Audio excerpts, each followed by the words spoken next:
এই মহান ব্যক্তিকে দেখুন, আশা করি একে সবাই চেনেন, চিনতে পারছেন তো এই মহান ব্যক্তিকে। তো এই মহান ব্যক্তিকে নিয়ে আজকে কিছু বলতে এসেছি তোমাদের মাঝে আমি, পূজা। তো হ্যালো ফ্রেন্ড, মিসেস শাহ ব্লগে তোমাদের সবাইকে স্বাগত। আশা করি তোমরা সব ভালো আছো, সুস্থ আছো। সবাই খেয়েছি তো সবাই ভালো আছো, সুস্থ আছো। তো এই মহান ব্যক্তিকে নিয়ে আজকে আমি কথা বলবো, কারণ আমরা সবাই জানি এই মহান ব্যক্তিকে। তো আশা করি সবাই চিনি, আমরা অপভক্ত বুবলি ভক্ত সবাই এই মহান ব্যক্তিকে চিনি। তো আজকে এই মহান ব্যক্তিকে নিয়ে কিছু আলোচনা তোমাদের সঙ্গে করতে এসেছি। তো চলুন আলোচনায় যাওয়া যাক। তো এই মহান ব্যক্তি রিসেন্টলি পরকীয়া রানী বুবলির পক্ষ হয়ে কথা বলছে। কেন বলবে না? এটা ভাবছেন তো? না, এটা ভাবনার বিষয়। কারণ এই মহান ব্যক্তি এতদিনে অপু বিশ্বাসের পক্ষ নিয়ে কথা বলেছিল। তো এখন হঠাৎ করে মহান ব্যক্তি বুবলির সাপোর্ট হয়ে কেন কথা বলছে? কি এমন হলো অপুর মধ্যে তার যে সে এখন অপুকে ছেড়ে বুবলি ভক্ত হয়ে গেছে? কারণ পরকীয়া রানী যখন আমেরিকায় ছিল তখনও এই মহান ব্যক্তি কিন্তু অপু বিশ্বাসকে নিয়ে সাপোর্ট করেছে। তো সেই ব্যক্তির মুখে এখন যদি শুনি বুবলির নাম, তো বলুন তো, তখন তো একটু ভাবনা চিন্তার বিষয় থাকে যে একজন অপু বিশ্বাসের এত বড় ভক্ত, সে মুখে এখন বুবলির গুণগান চলছে।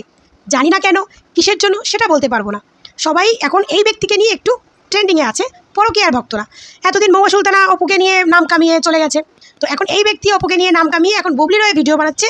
তাই এই ব্যক্তিকে নিয়ে পরকীয়া রানীদের এখন উল্লাসটা মানে ফেটে পড়ছে। তো প্রথমত কথা বলি, আমি তো জানি না এই দাদার সঙ্গে কী হয়েছে আমি জানি না। কিছুদিন আগে এই দাদা অনেক সাকিবিয়ানদের কাছ থেকে অনেক থেট ফেটে অনেক কিছু পেয়েছে, যেহেতু অপু বিশ্বাসকে নিয়ে কথা বলে। তো দাদাটাকে বলি যে কী এমন হলো যে আপনি অপুকে ছেড়ে বুবলিকে নিয়ে ভিডিও বানাচ্ছেন। দেখুন, আপনি কাকে নিয়ে ভিডিও বানাবেন না বানাবেন সেটা পুরোপুরি আপনার ব্যক্তিগত ব্যাপার, আপনি যাকে ইচ্ছায় ভিডিও বানাতে পারেন।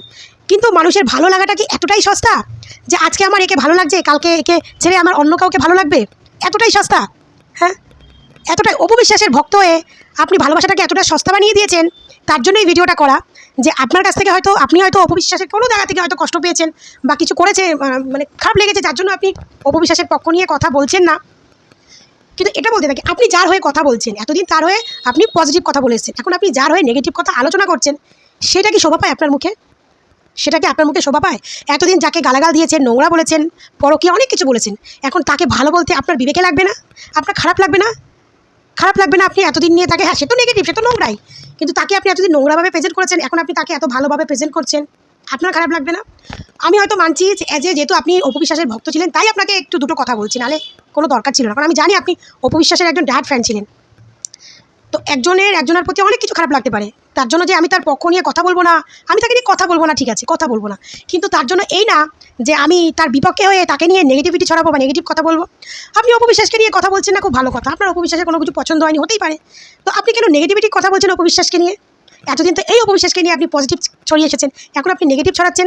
আচ্ছা বলুন তো, আপনার মন থেকে এটা সাই দিচ্ছে? আপনার পরিবারের শিক্ষার কথা মনে পড়ছে না? যে এতদিন আমি যাকে এতদিন আমি মানুষকে এক বুঝিয়েছি, এখন আমি ওই মানুষদেরকে আর এক বোঝাবো, সেটা পাবলিকে কীভাবে নেবে? যেমন মহুয়া সুলতানাকে নেয়, মহুয়া সুলতানা এরকম মানে ডুপ্লিকেট মাল ছিল, পোল্ট্রিবাজ ছিল, পোল্ট্রিবাজির মতো পোল্ট্রি হয়ে গেছে। আপনিও একটু সেম টু সেম কাজটা করলেন, সেম টু সেম। তো সাপোর্টটা কার করছেন? বুবলির। সত্যি, তবে এটা ভালো লাগছে যে আপনাদের মতো ভক্ত অপু বিশ্বাসের কাছে না থাকাই ভালো, কারণ আপনাদের মতো ভক্ত থাকে বলেই অপু বিশ্বাসকে নিয়ে লোকে নেগেটিভিটি ছড়াতে পারে। আপনাদের মতো ভক্ত না থাকাটাই সব থেকে বেস্ট। আপনারা ছিলেন বলে আজকে অপু বিশ্বাসকে নিয়ে আগে মানুষের এতটা নেগেটিভিটি ছড়িয়েছে। এই যে আপনারা আস্তে আস্তে কেটে পড়ছেন না, এখন দেখুন অপু বিশ্বাসের আস্তে আস্তে তার পক্ষে মানুষের কতটা ভালোবাসা, কতটা চাওয়া পাওয়া, সেটা আশা করি খুব ভালো করেই বুঝতে পেরেছেন এতদিনে। তো কালকে এই ছবিটা দেখে আমার সত্যি বলছে, ভাবলাম যে এতদিন দাদাটা আমার ফলো করা ছিল, ভিডিও দেখেছি অপু বিশ্বাসের পক্ষ নিয়ে, এখন ইনি কথা বলবে অপু বিশ্বাসের বিপক্ষে, বলুন কেউ কি কারো শুনতে ইচ্ছা করবে না? তো হঠাৎ হতে পারে আপনি অপু বিশ্বাসের কোনো কথা আপনার খারাপ লেগেছে, তার জন্য যে আমি তার হয়ে কথা বলবো না বা তার হয়ে সাপোর্ট করবো না, এটা হতে পারে না ভাই। সে একজন মানুষ, তার নিজস্ব ব্যক্তি বলে জীবন আছে, তারপরে তার জীবনে যেটা ঘটে গেছে, যে নারী ঘটিয়েছে, যে নারী, সে নারীকে নিয়ে আপনি কথা বলতে পারবেন? তো যাই হোক, যে নারী ঘটিয়েছে, তো সেই অপু বিশ্বাস অনেকটা স্ট্রাগল করে আজকে এই জায়গায় পৌঁছেছে। আজকে সে একটা ব্র্যান্ড ধরতে গেলে বাংলাদেশের, তো এই জায়গায় পৌঁছেছে। তার তো দু একটা ভুল হতেই পারে, যেমন আমার খারাপ লেগেছিল যখন অপু বিশ্বাস তার জন্মদিনে গৌতম শাহর সঙ্গে ছবি তুলেছে বা গৌতম শাহ সেলিব্রেশন করতে, আমার খারাপ লেগেছিল, আমিও খারাপ লেগেছিল। এখনও আমি বলবো অপু বিশ্বাস যদি নিজের ভালো চায়, যাতে গৌতম শাহ বাড়ি শখের সঙ্গে জীবনে কোনো কাজ না করে, গৌতম শাহ বাড়ি শখের সঙ্গে যখন জীবনে কোনো কাজ না করে। কিন্তু আমার কথা হচ্ছে একটাই, যে আপনি হঠাৎ করে এইভাবে যে বলটা পাল্টে নিলেন, এতে পাবলিক আপনাকে চিনল না অপু বিশ্বাসকে চিনল? কাকে চিনল? আপনাকে এইরকম ধরনেরই কিছু পাবলিককে আপনারা এইরকম ধরনেরই, যে আপনারা আপনাদের মানে অস্তিত্বটাকে বেশি দিন রাখতে পারেন না, আপনারা যখন তখন সে অস্তিত্বটাকে বিলিয়ে দেন। আপনাদেরকে একটু লজ্জা বলে কোনো জিনিস নেই?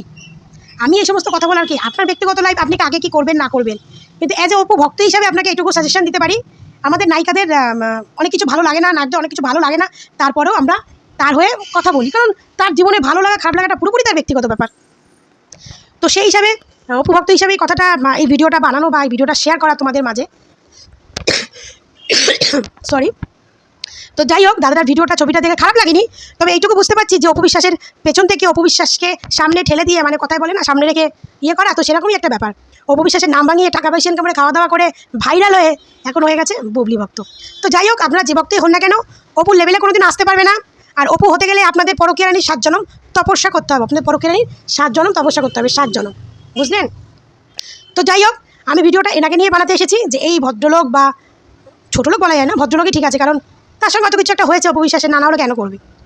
তো যাই হোক, ভদ্রলোক বলুন যাই, ছোটো লোক বলুন যাই বলুন, তো ভদ্রলোক বলুন ছোটো লোক বলুন যাই বলুন, আপনি যে মানে যেটা করেছেন তাতে আপনি দর্শকের কাছে আপনার চরিত্রটার প্রমাণ দিয়ে দিয়েছেন, মানে বুঝিয়ে দিয়েছেন যে আপনি বুবলি ভক্ত হয়ে গেছেন।